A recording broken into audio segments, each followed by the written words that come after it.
그 이름 교회 김기창 원로 목사님의 말씀 함께합니다. 우리는 이 세상에 태어난 이상 자기의 인생을 존귀하게 만들어야 합니다. 인생을 존귀하게 만들려면 그 무엇보다도 삶의 의미를 반드시 찾아야만 합니다. 삶의 의미를 찾을 수 있는 방법을 여러 가지 이론과 의견으로 말할 수 있겠지만 가장 정확하고 분명한 삶의 의미를 찾으려면 예수님을 만나야만 합니다. 예수님을 진정으로 만난 사람은 모두 삶의 의미를 찾았고 그들은 인생을 존귀하게 만들 수 있었습니다. 그 이유는 예수님을 만남으로 찾은 삶의 의미는 인생을 존귀하게 만들 수 있는 삶의 태도 세 가지를 만들어주기 때문입니다. 첫째, 사명적인 삶의 태도입니다. 사명이란 하나님께서 나를 통하여 이루기 원하시는 일입니다. 이 세상에서 오직 나만이 할 수 있도록 나에게 맡기신 일이 분명히 있습니다. 사명은 취미 삼아 하는 일이 아닙니다. 소일거리가 아닙니다. 먹고 살기 위해서 하는 일도 아닙니다. 마지못해 억지로 하는 일이 아니라 내 일생을 드리고 내 모든 재산을 드리고 내 생명을 드려도 아깝지 않고 오히려 즐겁고 기쁘게 헌신할 수 있는 일입니다. 그것은 내가 살아야만 하는 이유입니다. 인간은 인생의 기간 동안 자기의 사명을 발견하고 그 일을 위해 살다 그 일을 위해 죽을 것이라고 결단하고 그렇게 살아야 합니다. 예수님을 만난 사람이 맨 먼저 발견하는 것이 곧 사명입니다. 둘째, 보람을 느끼고 그것을 찾는 삶의 태도입니다. 보람이란 어떤 일을 한 후에 가치나 만족을 느끼는 것을 말합니다. 이 일을 할 때마다 이런 일 하기를 너무 잘했다. 야, 인생은 한번 살아볼 만한 것이구나. 너무 좋다, 너무 기쁘다, 감사하다, 아름답다, 놀랍다, 이 일이 너무 귀하다는 등 감탄사를 애칠 수 있을 때를 삶의 보람을 경험하고 있는 것이라고 말합니다. 이득되는 일이나 쉬운 일만 찾아 하는 것이 아니라 힘들고 어렵더라도 보람된 일이라면 그 일을 기꺼이 해내고야만 하는 사람이 되는 것입니다. 이것이 곧 내가 하는 일을 하나님께서 기뻐하시며 내가 하는 일에 하나님께서 직접 역사하고 계시다는 것을 경험하고 감격하여 찬양하는 삶입니다. 셋째, 환경과 조건, 운명에 매이지 않는 자유로운 태도입니다. 삶의 의미를 깨닫지 못한 사람은 주어진 환경이나 조건을 벗어날 수 없는 운명으로 알고 그 운명에 맡긴 채 끌려다니는 삶을 살아갑니다. 그러면서 조건, 환경, 운명으로부터 자유롭게 되는 날이 오기만을 기다리며 자기가 꼭 해야 되는 일까지도 아무것도 못하고 살다 허무하게 인생을 마칩니다. 그러나 삶의 의미를 발견한 사람은 환경과 조건에 묶여 자기가 해야 할 일을 중단하거나 포기하지 않습니다. 어떤 환경과 조건, 운명 앞에서도 전능하신 하나님께서 함께하심을 믿고 나아가서 그것들과 맞서 싸웁니다. 사람과 환경을 변화시킵니다. 운명과 맞서서 그 운명을 바꿔놓고야 합니다.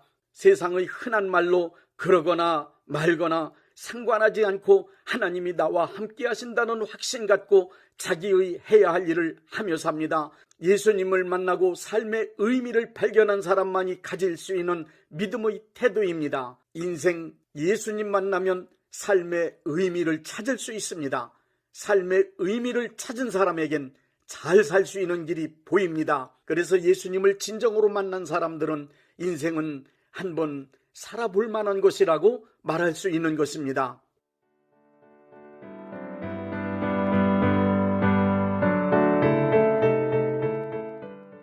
그 이름 교회 김기창 원로 목사님의 말씀 들으셨습니다.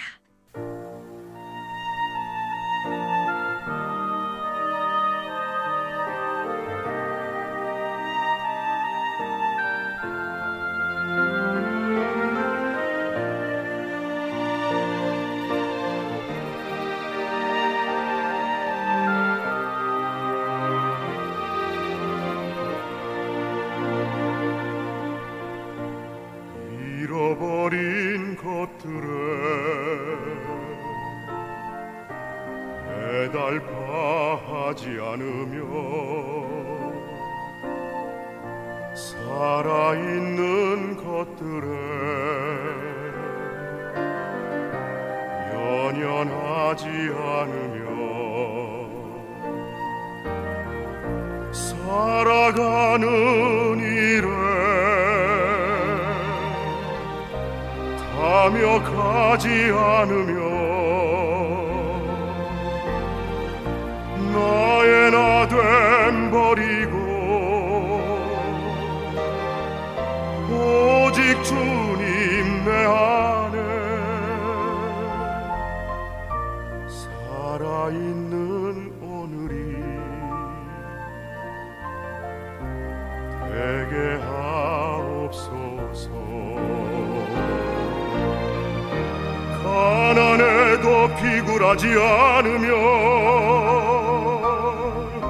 부여해도 오만하지 않으며 모두 나를 떠나도 외로워하지 않으며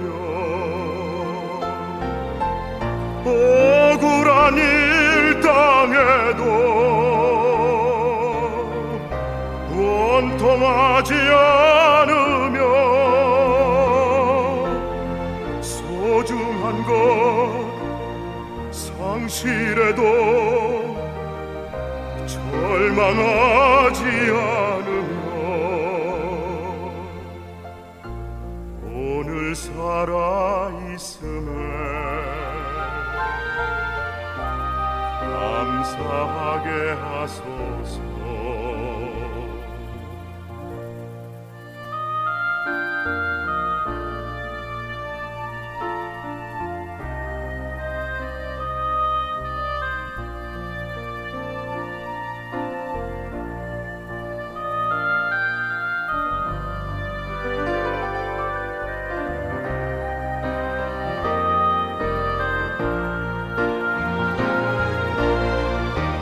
가난해도 비굴하지 않으며 부여해도 오만하지 않으며 모두 나를 떠나도 외로워하지 않으며 억울한 일 당해도 원통하지 않으며 소중한 것 상실해도 절망하지 않으며 오늘 살아있음에 감사하게 하소서.